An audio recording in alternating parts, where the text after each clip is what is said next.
हमारा आटा बहुत अच्छा गूंदा गया है। तो अब हम इसके ऊपर थोड़ा सा पानी लगाएंगे कि ऊपर से ये जो है वो ख़राब ना हो जाए। और आप ये दबा के देखें कि इतना सख्त आटा हमें चाहिए। ये देखें जहाँ से मैंने दबाया था वो आहिस्ता आहिस्ता ऊपर आ रहा है। तो इसलिए आप भी अपने हिसाब से आटा गूंद लीजिए। बहुत शुक्रिया आपका। हम इसके अंदर आलू की पीठी लगाएंगे अच्छी तरह।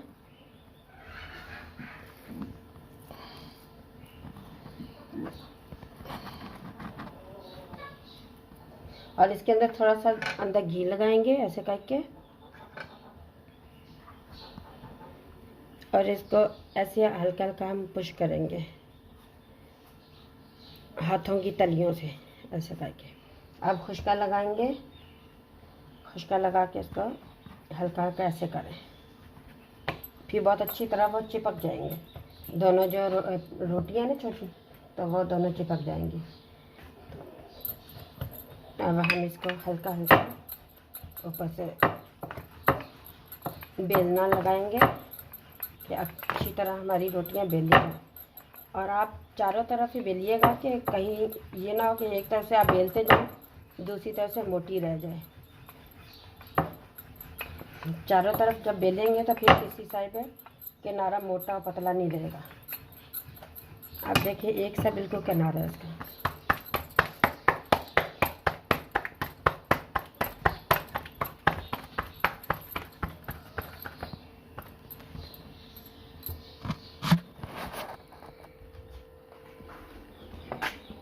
अब हम इसको ऐसे तवे पे डालेंगे।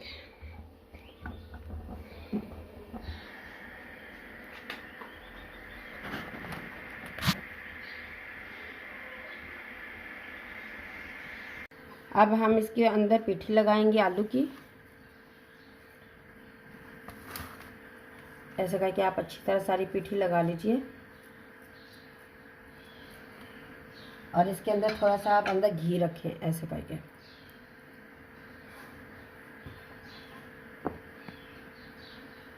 और इसको ये तली के ऐसे आप करते जाएं, फिर साथ चिपक जाएंगे, बड़े अच्छे तरीके से चिपकेंगी ऐसे।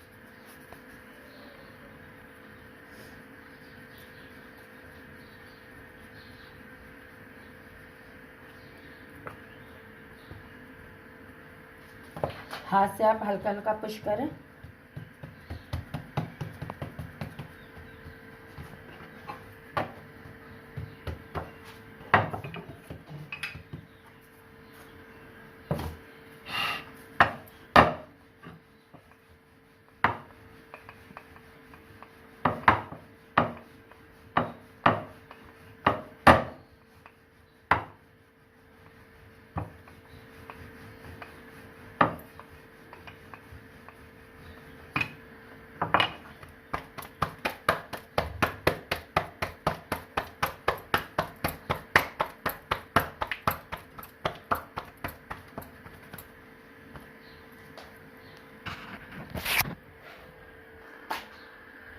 ऐसे तवे पे डालेंगे।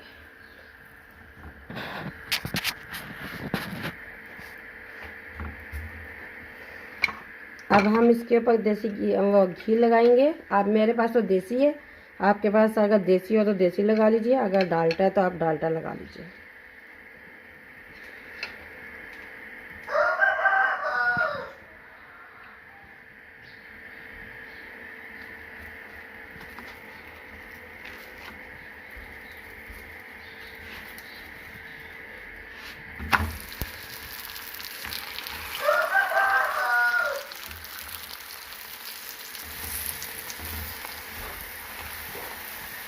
अब हम इसके ऊपर घी लगाएंगे।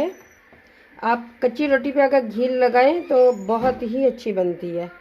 आप देखिए मैंने अभी रोटी उल्टाई नहीं है, तो मैंने उसके ऊपर घी लगा दिया, तो आप देखिएगा बहुत ही अच्छी बनेगी इस तरह।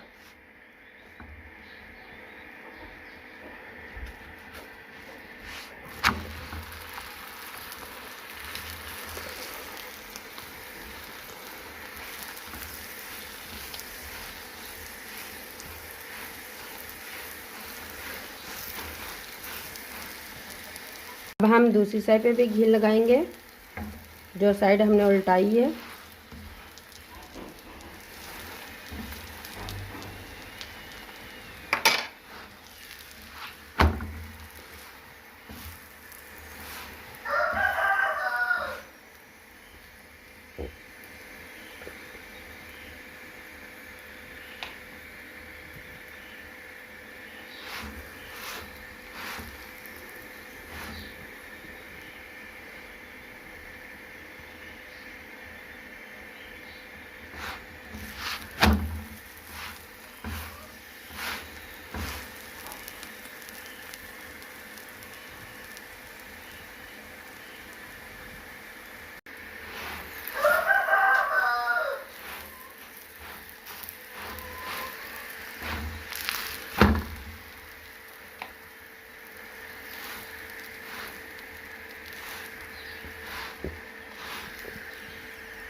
अल्हम्दुलिल्लाह हमारे पराठे बहुत अच्छे बने आलू वाले।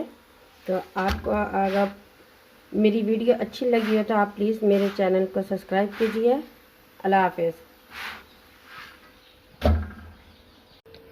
आलू वाले पराठे के साथ अगर आप चीनी वाला दही लें तो बहुत ही अच्छा टेस्ट आता है। तो आप भी मेरी तरह ज़रा ट्राई कीजिए, एक दफ़ा ट्राई ज़रूर कीजिए।